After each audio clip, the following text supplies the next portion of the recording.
Hello friends and welcome to Vardhan academy. दोस्तों, आज की इस वीडियो में हम लोग यूपीएससी मेंस एग्जाम 2020 का जो आपका ऑप्शनल पेपर है ज्योग्राफी का, ठीक है, उसका प्रथम फर्स्ट पेपर और सेकंड पेपर दोनों के बारे में आज की वीडियो में हम लोग बात करेंगे कि आज जो अभी एग्ज़ाम हुआ है ज्योग्राफी का ऑप्शनल, उसमें किस तरीके के क्वेश्चन इस बार पूछे गए हैं। ठीक है, ये वीडियो में मैं जितने भी क्वेश्चन हैं उनको मैं पढ़ूंगा, जिससे जानते हो कि आप लोग अगर पूरा पूरा वीडियो देखें तो काफ़ी अच्छा रहेगा आप लोगों के लिए। और इसके अलावा मैं इसकी पीडीएफ भी आप लोगों को दे दूंगा, जो आपको मैं अपने टेलीग्राम चैनल पे इसको अपलोड कर दूंगा, जहां से आप लोग इसको डाउनलोड कर सकते हैं। लेकिन आप लोग पूरा वीडियो इसलिए देखें जिससे चीज़ों को समझ सकें। जैसे क्वेश्चन सामने आता है तो चीज़ें समझ में आती हैं कि किस तरीके से क्वेश्चन पूछे जाते हैं। तो यहाँ पे जो इंपॉर्टेंट चीज़ें उनको भी देख लेते हैं कि इसमें 8 प्रश्न हैं। उम्मीदवार को कुल 5 प्रश्नों के उत्तर देने हैं। प्रश्न संख्या 1 और 5 अनिवार्य है। ठीक है, टोटल 8 क्वेश्चन है, उसमें आपको पहला और पांचवा क्वेश्चन अनिवार्य रूप से करना है। ठीक है, और बाकी जो 2 खंड दिए गए हैं सेक्शन ए और सेक्शन बी में, पहला और पांचवा तो आपको करना ही, इसके अलावा 3 और क्वेश्चन आपको करना है। मतलब पहले से चाहे आप 2 करें और चाहे दूसरे से 2 करें, तो टोटल आपको दोनों सेक्शन से मिलके मिला के 3 करने हैं। ठीक है, अब चलिए देखते हैं। यहाँ पर पहला क्वेश्चन है। पहले क्वेश्चन में 5 ऑप्शन, मतलब यहाँ पे ऑप्शंस दिए गए A B C D E F E तक, ए बी सी डी ई तक दिया गया है। और ये देखिए 10-10 नंबर के पांचों क्वेश्चन है। तो पहला है, हेलोविन तूफान पर एक भौगोलिक टिप्पणी लिखी है। ठीक है, तो आपको क्या करना है, प्रत्येक का उत्तर आपको लगभग 150 शब्दों में देना है। ठीक है, हेलोविन तूफान पर एक यहाँ पे क्वेश्चन आया है। दूसरा है, भूजल वैज्ञानिक अनुसंधानों को विश्लेषित करने के लिए मानचित्रण क्यों महत्वपूर्ण है, प्रासंगिक उदाहरणों सहित व्याख्या कीजिए। ठीक है, बी ये हो गया। सी में जो आपका क्वेश्चन है उसमें है, समुद्री संसाधन आर्थिक तौर पे बहुत महत्वपूर्ण है, उपयुक्त उदाहरण उद्धृत करते हुए विवेचना कीजिए। नेक्स्ट है, भारत में वन्य पौधों की वृद्धि को कौन से कारक प्रभावित करते हैं, उनके आर्थिक महत्व की विवेचना कीजिए। ठीक है, और इससे पहले मैं ये क्वेश्चन डी हो गया, और ई को देखते हैं पहले, फिर मैं कुछ बताना चाहूँगा कि भारत में 10 लाख से अधिक जनसंख्या वाले नगरों में जीवंत पर्यावरण से संबंधित समस्याओं की विवेचना कीजिए, इनका प्रबंधन कैसे किया जा सकता है। ठीक है, तो ये जो आपके पहला क्वेश्चन है, इसमें आपके पांचों ऑप्शन ये हैं, ये आपको पांचों करने हैं। ठीक है, और जो इससे पहले मैं हिस्ट्री हिस्ट्री मैथ्स और काफ़ी पॉलिटिकल साइंस सभी के भी वीडियो मैं बना चुका हूँ, उनको भी आप लोग देख सकते हैं। उनकी जो पीडीएफ है वो भी आपको मिल जाएगी टेलीग्राम चैनल से। ठीक है, दूसरा क्वेश्चन है, पहला आपको कंपलसरी करना था। दूसरा क्वेश्चन जो है, इसमें विभिन्न सिद्धांतों और मॉडलों का उपयोग करते हुए महाद्वीपों और महासागरों को के क्रम विकास पर एक निबंध लिखिए। ठीक है, ये आपका 20 नंबर का आपका पूरा क्वेश्चन है। बी ऑप्शन है, इसमें है, प्रवाल विरंजन की संकल्पना, इसकी पुनर्प्राप्ति तथा इस प्रक्रम के कारण दीर्घ शैवाल प्रवृत्ति विस्थापन की विवेचना कीजिए। Discuss the concept of the coral bleaching. ठीक है, तो ये आप लोग इसको देख लीजिए। सी वाला है, इसमें है, उत्तर अटलांटिक महासागर की धाराओं और पश्चिमी यूरोप की जलवायु में उनकी महत्वपूर्ण भूमिका की व्याख्या कीजिए। तो आपका ये जो दूसरा क्वेश्चन था ये यहाँ पे कंप्लीट हो गया। पहला, इसमें जो ए वाला था वो आपका 20 नंबर का था, बी और सी आपके 15-15 नंबर के हैं। जो तीसरा है क्वेश्चन, उसमें ए को देखते हैं, व्याख्या कीजिए कि विभिन्न कारक भारतीय मानसून प्रणाली की उत्पत्ति और विकास को कैसे प्रभावित करते हैं। 20 नंबर्स का आपका ये क्वेश्चन है ए। और बी इसका देखते हैं, वनोन्मूलन के प्रभावों और कारणों तथा भारत में कृषि के प्रतिरूपों पर इसके प्रभाव की व्याख्या कीजिए। ठीक, वन उन्मूलन से संबंधित ये क्वेश्चन है, 15 नंबर के लिए है। फिर है, वाताग्र जनन और वाताग्र विनाश की अभिलाक्षणिक विशेषताओं की व्याख्या कीजिए। ठीक है, ये थर्ड क्वेश्चन आपका कंप्लीट हो गया। फोर्थ है, फोर्थ का ए है, अपर्दन पृष्ठों की समस्याओं की विवेचना कीजिए और उपयुक्त चित्रों सहित उनको पहचानने की विभिन्न विधियों की व्याख्या कीजिए।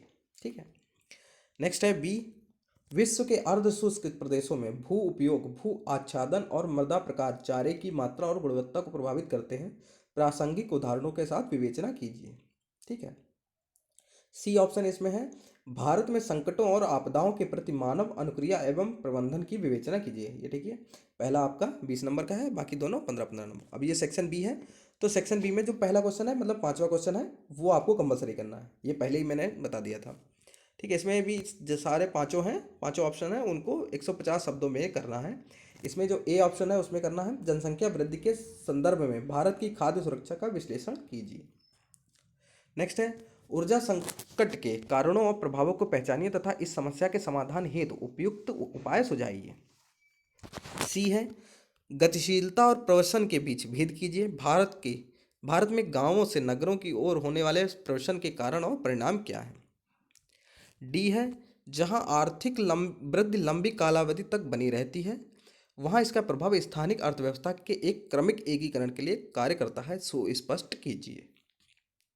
लास्ट है फिफ्थ क्वेश्चन का, वर्तमान काल में के संदर्भ में वॉन थ्यूनेन के कृषि अवस्थिति सिद्धांत की प्रासंगिकता पर एक टिप्पणी लिखी है। ठीक है, तो ये देखिए, आप ओवरऑल पूरा पेपर देखते रहिए कि कितना लेंदी पेपर है। ये तभी आपका हो सकता है जब आपके मतलब प्रैक्टिस होनी चाहिए। आपको लिखने की जितनी अच्छी प्रैक्टिस होगी उतना ही अच्छा है आप लोग के लिए, क्योंकि काफ़ी लोग ऐसे होते हैं उनकी प्रैक्टिस अगर अच्छी नहीं है, कितना भी आपको आता हो, आप लोग इसको 2.5 घंटे में, 3 घंटे का समय जो आपको मिलता है उसमें आप इसको पूरा नहीं कर पाएंगे। ठीक है, तो ये यहाँ पे छठा क्वेश्चन है, इसमें देखें।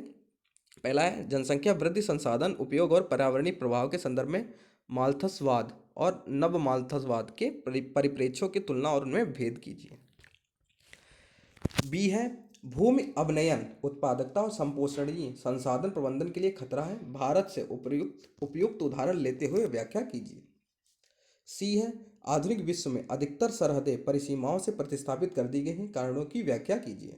6 क्वेश्चन आपका हो गया। 7वें क्वेश्चन में जो क्वेश्चन है वो है, पहला है भारत के कस्बों और नगरों के संदर्भ में संपोषणीय विकास हेतु नियोजन के प्रसंग में नगरीय सुनम्यता की संकल्पना की विवेचना कीजिए। ठीक है, इसमें हिंदी मीडियम के जो छात्र हैं, काफ़ी कितना भी आप हिंदी मीडियम से हो, कुछ चीज़ें आपको समझ, जैसे सुनम्यता है नहीं समझ में आता तो आप अपना इंग्लिश मीडियम का भी वो नीचे देख लीजिए। ठीक है, भारत के मेट्रोपॉलिटन नगरों में औद्योगिक अवस्थिति की गत्यात्मकता का विश्लेषण कीजिए।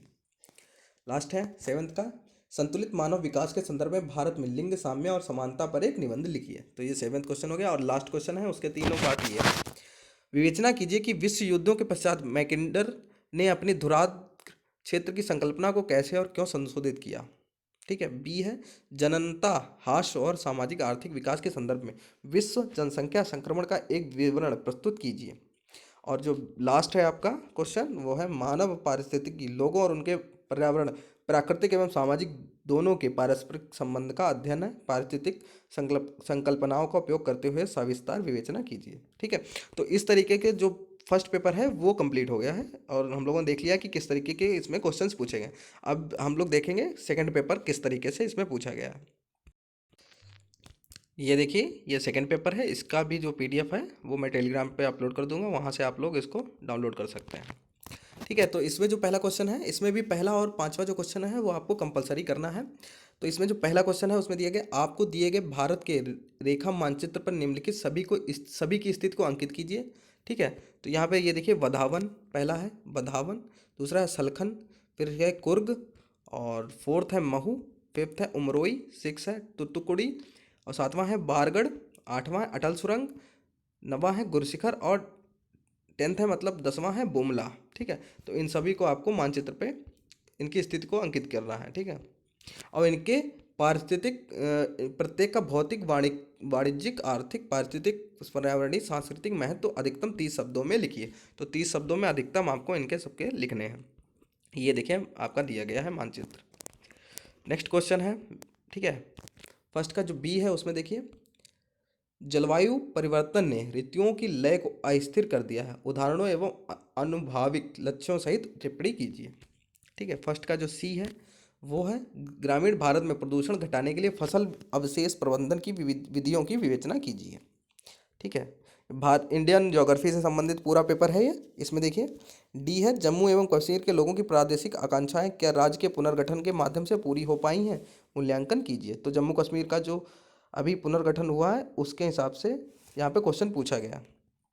आगे है ठीक है, यहाँ पर इसके मतलब पहला जो क्वेश्चन है वो पूरा हो गया। अब दूसरा क्वेश्चन देखते हैं, जनजाति उप योजना के अंतर्गत संरक्षित क्षेत्रों की पहचान सहित उनकी समस्याओं के समाधान हेतु आरंभ किए गए कार्यक्रमों की विवेचना कीजिए। बी है भारत में रंगों के आधार पर वर्गित मृदा प्रकारों में विशिष्ट रासायनिक एवं खनिज विशेषताएं होती हैं, विवेचना कीजिए। और जो दूसरे का जो लास्ट है वो है भारत का औषधि उद्योग कच्चे माल के आयात पर निर्भर करता है, कच्चा भारत चीन संबंधों के दृष्टिकोण से इस कथन का मूल्यांकन कीजिए। ठीक है, थर्ड का जो फर्स्ट क्वेश्चन है वो है भारत में ने निजी क्षेत्र के लिए अपने अंतरिक्ष को उपग्रह आधारित गतिविधियों हेतु खोल दिया है, प्रमुख सुरक्षा दुश्चिंताओं को इंगित करते हुए उनकी निहितार्थों का समालोचनात्मक परीक्षण कीजिए।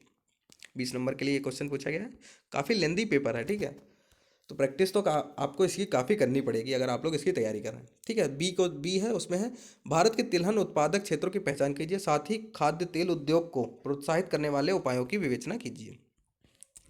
सी है, इसमें भारत में परिवर्तनशील ग्रामीण लोक ग्रहों का एक तर्कयुक्त भौगोलिक विवरण दीजिए। ठीक है, नेक्स्ट है सीमावर्ती क्षेत्र विकास एवं महत्वपूर्ण राष्ट्रीय प्राथमिकता है, शांतिपूर्ण सीमाओं हेतु आवश्यक स्थिति स्थापक कदम क्या है। नेक्स्ट है बच्चों में रुद्ध विकास एवं क्षय रोग खाद्य असुरक्षा के प्रमुख परिणाम हैं, इन समस्याओं का समाधान करने के लिए भारत सरकार की विभिन्न योजनाओं तथा उनकी उपलब्धियों की विवेचना कीजिए। लास्ट है आवश्यक वस्तु संशोधन बिल 2020 का लक्ष्य कृषि उपजों के उत्पादन आपूर्ति एवं वितरण को नियंत्रण मुक्त करना है, इसके क्षेत्रीय परिणामों का समालोचनात्मक परीक्षण कीजिए। ठीक है, तो ये 4 क्वेश्चन हो गए। इसमें जो पहला क्वेश्चन था वो आपको कंपलसरी करना था। अब ये खंड बी मतलब सेक्शन बी है जो, इसमें भी आपको जो 5वां क्वेश्चन है मतलब खंड बी का जो पहला क्वेश्चन है वो आपको कंपलसरी करना है। इसमें दिया गया पहला, फिर का ए है पंचायती राज की सफलता लोगों के आधार स्तर पर सार्थक सहभागिता पर निर्भर करती है, परीक्षण कीजिए। बी है, बी में पूछा गया भारतीय कृषि को नीम लेपित यूरिया योजना से होने वाले लाभों को स्पष्ट कीजिए। काफ़ी अच्छा क्वेश्चन है, यूरिया जो है उससे संबंधित यहाँ पे क्वेश्चन है। नेक्स्ट है नहर सिंचाई से भारत में एकल सस्यन को जन्म दिया है, उपर्युक्त उदाहरणों सहित व्याख्या कीजिए। ठीक है, मोनोक्रॉपिंग। नेक्स्ट है डी है प्रकृति में विद्यमान पारिस्थितिक पद चिन्हों का प्रतिरूप असमान है, भारत में भूमि संसाधनों के संदर्भ में विश्लेषण कीजिए। नेक्स्ट है 5वें का ई है भारत के प्रजनक एवं पराश्रयिक नगरों की चुनौतियों की पहचान कीजिए तथा उसके संभावित उपचार बताइए। ठीक है, 5वां ये क्वेश्चन ये कंपलसरी थे, ये कंप्लीट हो गया। और 6ठा क्वेश्चन देखते हैं विकास में प्रादेशिक विषमता को घटाने हेतु भारत में डिजिटल विभाजक का त्वरित निवारण आवश्यक है, उपयुक्त उदाहरणों सहित विवरण प्रस्तुत कीजिए। बी है हिमालय में हिमस्खलन एक प्रमुख खतरा है, इसके कारण तथा प्रशमन उपाय क्या है। तो यहाँ हिमालय में हिमस्खलन से एक क्वेश्चन यहाँ पे पूछ दिया गया है। नेक्स्ट है भारत में जननांगीय संक्रमण की प्रक्रिया एक समान नहीं है, जननांगिकी संक्रमण सिद्धांत के संदर्भ में इस कथन का परीक्षण कीजिए। ठीक है, 7वें क्वेश्चन का जो पहला है ए है ऑप्शन, उसमें है भारत के भूकंपीय क्षेत्रों का सीमांकन करते हुए अत्यंत संवेदनशील भूकंपीय क्षेत्रों में धारणीय मानव अधिवासों हेतु उपयुक्त हस्तक्षेप सुझाइए। ठीक है, बी है, उसमें है पूछा गया ब्लू फ्लैग प्रमाणित समुद्री तटों की विशेषताएं क्या हैं, भारत में समुद्र तटीय पर्यटन में उनके महत्व की विवेचना कीजिए। और जो 7वें का लास्ट है सी वाला, उसमें पूछा गया नियोजित शहरों के चतुर्दिक विकसित नगरीय विस्तार के फलस्वरूप अनधिकृत अधिवास प्रकट होते हैं, इस प्रकार की बाह्य वृद्धि के लाभों तथा हानियों की विवेचना कीजिए। तो इस तरीके से ये 7वां क्वेश्चन कंप्लीट हो गया। और लास्ट क्वेश्चन है, इसमें भी 3 पार्ट है आपके। पहला पार्ट है भारत के ग्रामीण नगरीय विभाजक के संदर्भ में श्रम शक्ति के संगठन की परिवर्तनशील प्रकृति का विश्लेषण कीजिए। नेक्स्ट है दक्षिणी चीन सागर में भारत के आर्थिक समुद्री एवं सामरिक हितों का वर्णन कीजिए। और लास्ट आपका क्वेश्चन है वो है भारत में रोजगार में कमी वाले प्रदेशों हेतु किस प्रकार के कौशल प्रोत्साहन कार्यक्रम प्रारंभ किए गए हैं, व्याख्या कीजिए। कौशल प्रोत्साहन कार्यक्रम के से संबंधित यहाँ एक क्वेश्चन है। और इस तरीके से जो आपके दोनों पेपर हैं वो आपके कंप्लीट हो गए हैं ज्योग्राफी के।